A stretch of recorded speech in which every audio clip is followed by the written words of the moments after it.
हमें अपनी बातों को रखने का अवसर कल दिया जाएगा।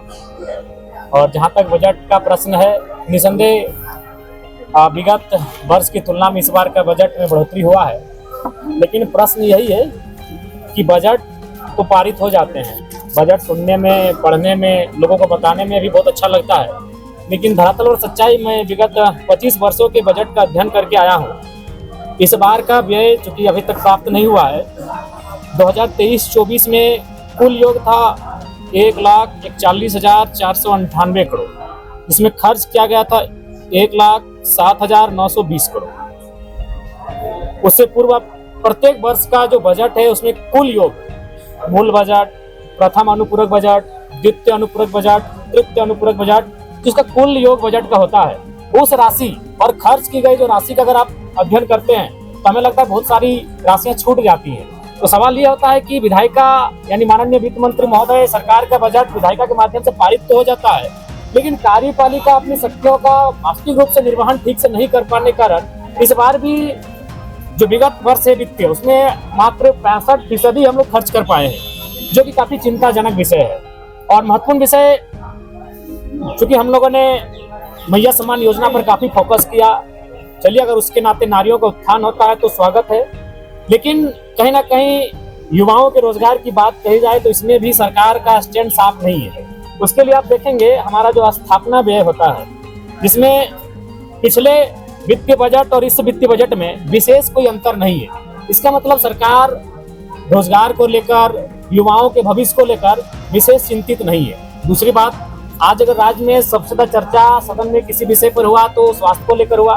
अगर स्वास्थ्य की अगर हम बात करें तो नेशनल हेल्थ पॉलिसी 2017 कहती है कि किसी भी राज्य का जो स्वास्थ्य पर बजट होना चाहिए वो कम से कम न्यूनतम 8% होना चाहिए, लेकिन हमारे राज्य का स्वास्थ्य पर जो बजट है वो 5.6% है, जो कि चिंताजनक विषय है।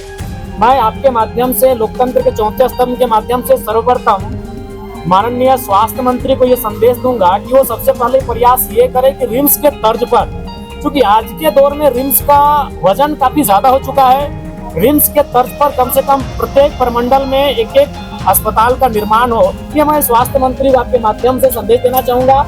और बिल्कुल स्वास्थ्य के बजट में कहीं ना कहीं कटौती है, जो कि नेशनल हेल्थ पॉलिसी 2017 भी कहती है कम से कम न्यूनतम 8% होना चाहिए, क्योंकि हमारी सरकार उस दिशा में फॉलो नहीं कर रही है। वृद्धा पेंशन और विधवा पेंशन का महिमा मंडन कर रहे थे और वो राशि जो गिना रहे थे 1,449 करोड़। अगर एक बार में इस राशि को सुनेंगे तो बड़ा बृहद लगेगा कि 1,449 करोड़ 26 लाख बहुत बड़ी राशि है, लेकिन इस फिर ये कह रहे हैं कि 12 लाख लोगों को पेंशन दिया जाएगा। तो मान के चलिए उस राशि को अगर हम 12 लाख से डिवाइड करते हैं तो रिजल्ट आता है माफ कीजिएगा 1,44,926। और फिर उसको 12, चूंकि एक साल में 12 महीने होते हैं और बजट एक साल क्या आता है, फिर अगर उसको 12 से डिवाइड करते हैं तो रिजल्ट आता है 1,006 रुपए। यानी सुनने में क्या लगा, 1,449 करोड़ 26 लाख, लेकिन जब उसको भाग देने लगे तो रिजल्ट कितना आया, 1,006 रुपए। तो पेंशन तो वही है, 1,000 रुपए ही तो पेंशन है, लेकिन देखिए महिमा मंडन कैसा होता है।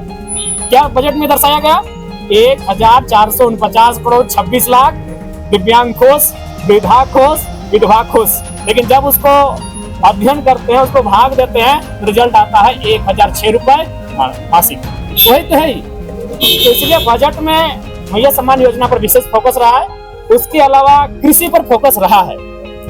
उसके अलावा अगर आप कहें हेल्थ की बात की जाए, नए सृजन की बात की जाए, युवाओं की बात की जाए तो विशेष नहीं रहा। बाकी आप सबों का धन्यवाद।